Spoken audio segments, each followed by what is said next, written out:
Good morning, everyone. My name is Ryan if you're new here. Jeff's over here. We're just dropping off some people here in Ambunti, Papua New Guinea. They're gonna be jumping on a boat for the next 6 to 8 hours to go up to where they live, the village up the river. There's just no airstrip that's close to them. So anyways, we're gonna go ahead and unload this stuff, head back to Wewak on like a 30-minute flight. And on this flight, I'm gonna be sharing with you guys kind of all of like the details of being a bush pilot and all the things that we have to think of that you might not have thought of. So anyway, here's Ambunti.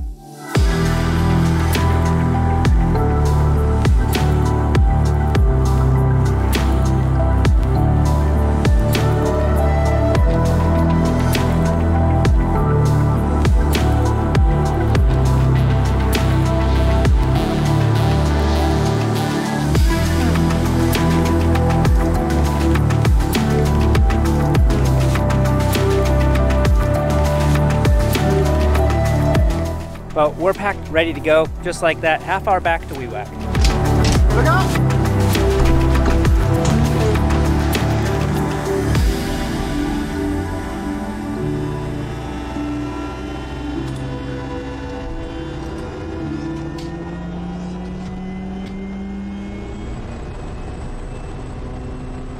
Be 65908 November Tango Kilo Taxi Ambunti Wewak 2 POB. November Tango Kilo, known for the traffic. November Tango Kilo, thanks. Alright guys, well if you're interested in Ambunti, where we are right now, it's 720 meters long, just about a 2% slope kind of going uphill, and it looks like they've cut the grass in the middle, which is good, because usually they just waste all their time on the end, and then the rest of it not cut. So we had a chat with them last week, or a couple weeks ago when we were out here. Just cut the middle first, please, and then when you run out of fuel, at least you have the middle done.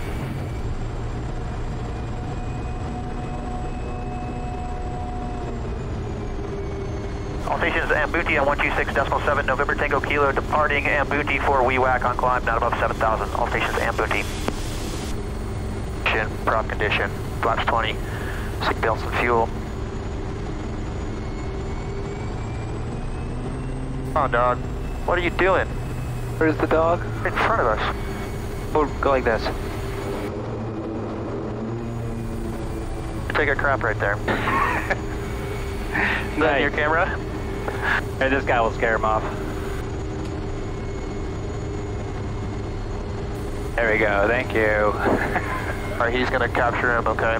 Alright, let's get out of here before he comes back. Oh my gosh, how irritating.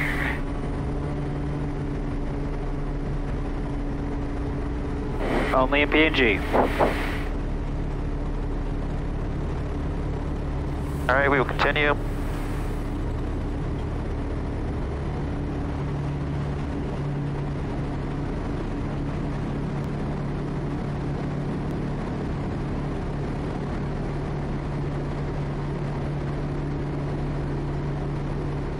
It's gonna be a little bit of a cloudy day on the way back. Just a high overcast on the way back to Wewak. Coming here up to Wewak, we had tons of clouds, just lots of rain. It was difficult getting in there, but because we wanted to stay VMC, we wanted to stay visual just for the sake of Jeff and his training and things like that. So, but it should be a nice clear-ish flight all the way back to Wewak once we get above this little tiny cloud layer here, like 1,000. Morrissey 126.7 November Tango Kilo departure. November Tango Kilo, more speed, go ahead. November Tango Kilo departed Ambunti time 57, tracking 049er, on climb not above 7,000, estimate Wewak 24 next hour. November Tango Kilo, copy departure, let's say again, estimate Wewak. 24 next hour, November Tango Kilo. November Tango Kilo. Reported traffic. Reported traffic, November Tango Kilo. All right, well, I wanted to go over kind of a few different things just about our daily flight, basically. I haven't really ever covered like a full day's worth of flying just because it'd be way too much footage and it'd just be way too hard to make a video like that for how we fly around. But I wanted to go over what our flight plan is today, how we're bouncing around. So we started up in Goroka and we came out here to Wewak, which is an hour and 15-minute flight. We left about 15 minutes early, which would have got us early on our day, but Then we actually had a lot more clouds, and I wanted Jeff to stay VMC, basically visual all the way to WEWAC, but we had tons and tons of clouds and just kind of just a steady rain everywhere with next to pretty much no visibility. So we had to divert, ended up taking about 20 extra minutes to get there. Then we unloaded our cargo, our passengers there. We loaded back up with more cargo, another 545 kgs. Out to Ambunti on a half hour. Just finished up there. Now we're heading back to WEWAC another half hour, where we're empty right now, and we're going to be loading back up with more cargo, more passengers, heading out to Yimby. I've taken you guys out there a few times on a 26-minute flight, and then on back to Goroka, which looks to be about an hour and 13-minute flight from Yimby. So in theory, we should be getting back around 2:25 in the afternoon, as long as we can keep up with our schedule. It looks like we're going to be getting back in WEWAC at time 11:24, so we're still like dead on schedule within 2 minutes, even with a 20-minute delay coming from Goroka. So that's just kind of like how our day is looking as we're playing it out. I'm sure our job as a bush pilot here looks even a lot different than maybe a corporate pilot or an airline pilot, or just like your weekend warrior pilot kind of thing. So I wanted to go over kind of a lot of the different things that we actually think about in our day that really, I guess, differentiates us from a lot of other pilots, just because we kind of do everything. We wear all the hats. So that's just our daily flight record. So we got to do all of our fuel planning, which I guess all pilots do that. We have to do all of our flight planning. We check the weather, and then just kind of like, we have to look at our schedule to make sure that the schedule that we've been given actually works. Like, depending on weather, let's say the weather is going to be raining in Ambunti first, and our Yimby wasn't, we might want to switch things around and then go out to Yimby first. But we also have to consider like runway penalties. Some of them we have landing penalties, some of them we have takeoff penalties, like they're too draggy, they're too short, they don't have a lot of slope, so we actually have a penalty on what we can get out of there. So we don't want to land with too much cargo on board, with too much fuel, if we have like a kind of a jumping around. So these are all different things you have to think about to make sure that you can actually get out of where you're actually just landed. You can land anywhere, but getting back out of there with too much weight just doesn't work. Another thing we have to think about, just even this morning on our way out here, just our conversation with all the weather, we had enough fuel for our basically IFR reserve, which is an hour and a half of fuel, and he actually threw on a little bit extra, I think another maybe like, I don't know, 10 minutes on top of that. So we had about an hour and 40 minutes that we would have been landing in WEWAC with, but we used up 20 minutes of it just kind of mucking around, trying to get around the weather and stuff. So by the time we get out here to WEWAC, our bingo fuel position is like maybe like 25 minutes out of WEWAC. So we have to make the decision, do we want to continue on, or do we want to maybe start diverting to our alternate where we might be able to get weather, or if we can't, then we have to have another airplane fly out here to give us fuel. It's a lot to think about as you're dealing with the weather and trying to stay visual if you have to. Things that we think about also, like we were just going out to Hoskins a couple times this week, is we have headwinds going out there, and if you don't plan for the headwind on a 2-hour flight, that could potentially throw you back 20 minutes and you just used up all of your IFR reserve nearly just with the headwind alone. And you know, we also can go up high, we can save a little bit of fuel going up high, but then you also have icing problems. This plane doesn't have any de-icing anything, has pitot heats, that's it. So really pretty much over 14,000 we have to really start considering what the temperatures are going to be and how clear of a day if there's clouds, and that's going to determine if we're going to pick up some icing or not, and then we have to go lower. But if we planned for fuel for this, yeah, see, there's just a lot to think about, and they all kind of work together in one big huge mess. If you guys are not familiar with the G1000 and you want to be more familiar with it, check out my link down below. I've got a Kodiak course where I just walk you through on all of our procedures that I use day in and day out with the Kodiak. A lot of G1000 stuff, some instrument stuff, but like basically how you can set up, like Jeff has set up our descent profile here. We want to go down to 1,000 feet for pattern altitude. He has set us up for 800 feet per minute, and our top of descent's here now at 7.5 minutes coming up. So Benny will let us know when it's time to go down. We'll set the autopilot to head on down at 800 feet per minute. if you're interested in if you're a flight simmer and you want to learn more specifically about the Kodiak, I think this would be a really great step. All right, it looks like I can throw on a little extra fuel then. Coming back to Goroka or back to Yimby? That's what he's taking to Yimby. And then we've got a mower to take out of there, which I don't, yeah, I mean, I can look and make sure that we got plenty of margin. It's only 200 kg. Exactly. But we do have a penalty though. Yeah, Do you know what the penalty it's is? 350. Okay. It's a 350 kg penalty. I think what I figured I could take 402 with what I was planning on, the 1030. So if I put on another extra 100 pounds, and we still got, that's like 50 kgs. We still got 350 we can take out of there. Oh, okay, that works with me then. I just want to make sure before I put on more fuel that we can still do our mission getting out of Yimby. Okay, sounds good. And I don't mind having a little more fuel because it did look like we were going to have some moisture to deal with getting in the Goroka Valley. I'm going to look at the satellite and we'll see if it updated, but I was almost thinking from the weather this morning, like it might be beneficial for us to track to the Waggy and then in, but I'm going to verify that. Okay. Yeah. It seemed like there might be a little bit more. There was more greenish, kind of just north and east of the field. Greenish, like where? Like rain. Oh, in the Goroka area. The Goroka area. So I'm thinking, okay, instead of trying to get in through, I'm going to reassess on the ground. But this morning I was looking at saying, hey, it might work just to track from Yimby to Yambaitak down to Chimbu, and then in that way. Yeah. So, well, we'll look at it on the ground and go from there. Guys, at the end of this, I'll actually look at it on the ground with you guys as well, just so you guys can get a better picture of kind of our thought process. Track. As we're trying to navigate weather, like we can go IMC, like basically we can go through clouds and stuff, but Jeff's just ready to go solo here. It might look like he just extended on forever and ever and ever. Today's April 1st, just for you guys' reference on like timeline.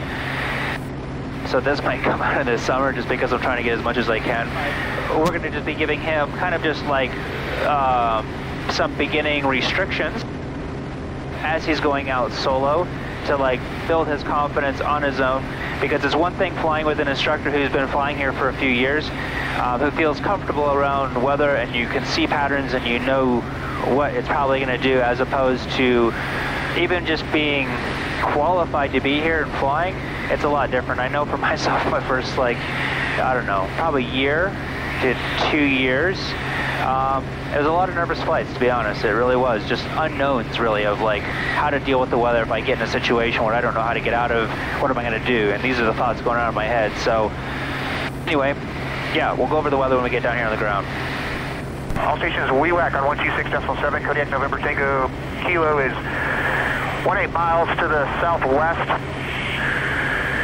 6,100 on descent, estimating WEWAC circuit time 2-1. All stations WEWAC. Jeff is just going through his checklist up here. That's what that is a checklist box for takeoff and landing items. I've got them for piston, like simple ones, complex ones, like multi-engine, and also for the turbine airplanes as well. So 3 different models. Really handy tool. I highly recommend it if you are a pilot, pick one up, because it could save your life. It reminds you to be able to, well, you can kind of bounce around if you need to. I have everything in the most chronological order you can do everything. But I know that I've almost had a gear up landing just because I was in a hurry before, and it was like the 8th maintenance flight of the day working with gear, and I almost had one. And if I would have had something like this to be able to remind me, I didn't. Thankfully I didn't. I looked down the second as I was just about ready to flare. But something like this can really be a great tool for you. All stations, WEWAC, Kodiak November Tango Kilo is 10 miles to the southwest on the 230 radial, passing 3,900 on descent, estimating circuit time 2-1. We'll be tracking for overhead for a right base 28. All stations, WEWAC. November Tango Kilo, no reported traffic, descent, WEWAC. November Tango Kilo, thanks. Alright, Jeff has already got our VREF, which is our approach speed. I'm on mute. Every time I talk, I'm on mute, just so I'm not a distraction to Jeff, if you're wondering if he's hearing me or not. But anyway, he's got our VREF set in at 70. Oh, the way we fly this is it's really easy. We have 70 on final, and it's really kind of depending on our weight or maybe what runway we're going into. He's got it set at 70, even though our weights are quite a bit less. We don't really need to go in at the slowest possible speed into like a mile-long paved runway. So we have 70 and then 80 knots on base and then 90 knots on downwind. So basically just add 10 on each one of them. And the same thing goes with all your flaps. We'll enter into the pattern with 10 degrees of flaps and coming in, slowing down to around 90 knots. Usually a beam the numbers is where I go 20 degrees of flaps. Start slowing myself down so that I'm 80 knots on my base, and then right before final I go full flaps and slow on down to 70. Makes pattern really easy, keeping it super simple, every single time the same, and it really just kind of reduces the chances of making mistakes. We're going to fly overhead into a right downwind and come back on runway 28. Looks like the winds are just going to be coming right down the runway, it looks like. As we fly over the runway, I've mentioned it many times, but in case this is the first video you've seen, you'll see all these like ponds, like little tiny like puddles basically, and they're actually all bomb craters from World War II when this was a Japanese airstrip. I actually have a video, one of my videos, a link to a World War II documentary where it actually has actual footage of the Americans coming and bombing this area. So yeah, you guys can see all the way down along the side right here. It's probably where they parked all the airplanes. All those little are just bomb craters. It's pretty crazy. Marsley 126.7 in the circuit, WEWAC, cancel SAR. All stations WEWAC on 126.7, November Tango Kilo, right downwind 28. All stations WEWAC. November Tango Kilo, WEWAC SAWAG terminated. November Tango Kilo, thanks. All right, well, we're doing 90 knots on downwind, which he's just kind of just slowing down just a little bit right now, bleeding off a few knots of airspeed as we're getting ready to turn our base. We've already got 20 degrees of flaps in. We're going to be shooting for 80 knots here on downwind. And one of the things I look for is like the smoke. That's a really quick indication what the winds are like right on the ground. Maybe not everywhere in the world is there smoke to be checking out, but here at PNG there's almost always smoke.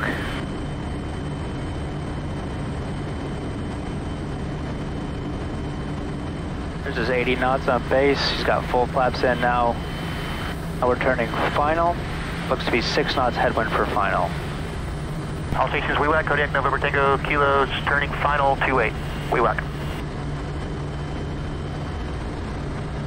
Right, we're slowing to 70 knots and we're looking for around 550 right here on our descent profile.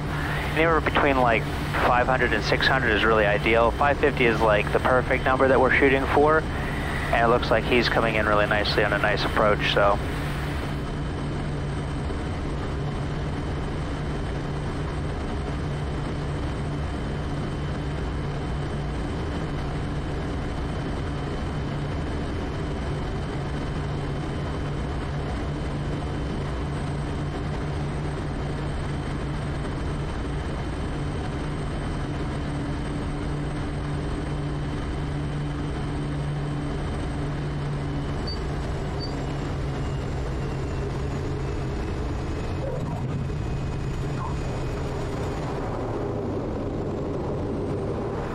Nice job, you had good airspeed control all the way down.